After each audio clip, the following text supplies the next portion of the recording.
Histoire du soir, bonsoir et bienvenue dans ce 18e jour de notre calendrier de l'Avent vidéo. C'est un contributeur anonyme qui nous raconte une histoire assez terrifiante.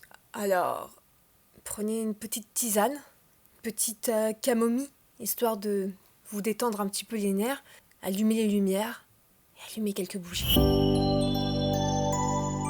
Notre héros du jour qui conserve l'anonymat a de nombreux dons paranormaux.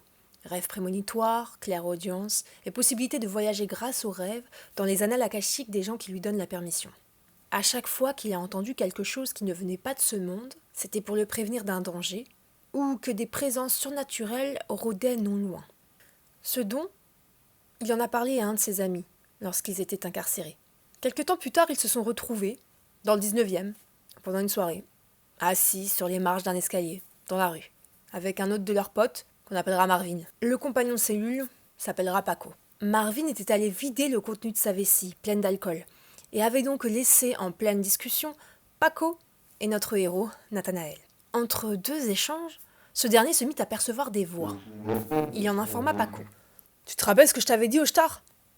Bah j'en entends là. » Paco commence à se moquer de lui et à rire. Mais quand il le regarde, il se tétanise.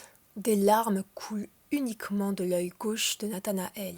Paco s'affole. Nathanaël coupe court et propose d'aller chercher Marvin, qui n'est pas revenu depuis. Il l'appelle et il ne répond pas. 10 minutes plus tard, il le voit au loin. Mais plus il se rapproche, et plus son visage semble bizarre. Ses paupières, du haut et du bas, étaient toutes maculées de sang. On avait l'impression qu'il coulait, tout en restant sur place. « Mais qu'est-ce qui t'est arrivé ?» demande Nathanaël. « Ah, vous inquiétez pas, ça m'est déjà arrivé quand j'étais petit. » « Mais non, tu peux pas dire ça. C'est des histoires de diable tout ça. »« Mais non, c'est rien. » Il essuie ses paupières avec sa main. Sauf que ça revient tout d'un coup. Il essuie encore, ça revient. « De toute façon, je sais où il habite le diable. Je connais sa cachette. Allez, venez, on y va. » Mort-sous, il se met à partir. Paco retient Nathanaël. « Non, n'y va pas. » Ce dernier lui dit « T'inquiète. » Et se met à suivre Marvin tout en envoyant un message à sa copine de l'époque, qui était musulmane, afin qu'elle lui envoie un verset du Coran à réciter. Il suit donc son pote dans un coin, au milieu des buissons, qui lui dit « T'as vu, il est pas là, il est sorti. » Ils ressortent de l'endroit. Plus Marvin parle, et plus ses yeux sont rouges de sang. Quand il rejoint Paco, il reçoit sur son téléphone le fameux verset du Coran. Il s'exécute, le récite, et le phénomène étrange se met à disparaître. D'un coup, sans explication, sous les yeux stupéfaits de Paco. Ça va, pas trop peur ? Pas trop peur. Vous pensez que c'est fini ? Non, on est reparti. Une autre fois, Nathanaël se trouvait sur Montreuil avec sa copine. Ils se baladaient dans les bois, la nuit. Bon, seuls ceux qui ont été en galère d'appart, de parking ou de voiture le savent. Les autres, voilà, on se sait. Et après avoir terminé leur balade, ils rebroussent chemin et rentrent chez eux. Sauf que Nathanaël entend des bruits.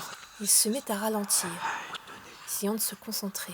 Sa copine se retourne et lui demande ce qu'il se passe. Il entend que ça parle. Il se concentre sur les paroles et sur la sensation. Il ressent une chaleur en haut des oreilles. Sa copine est totalement paniquée.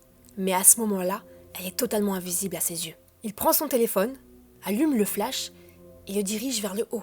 Il voit, dans un arbre, un chien, éventré tout du long par une grande branche, qui est totalement intacte.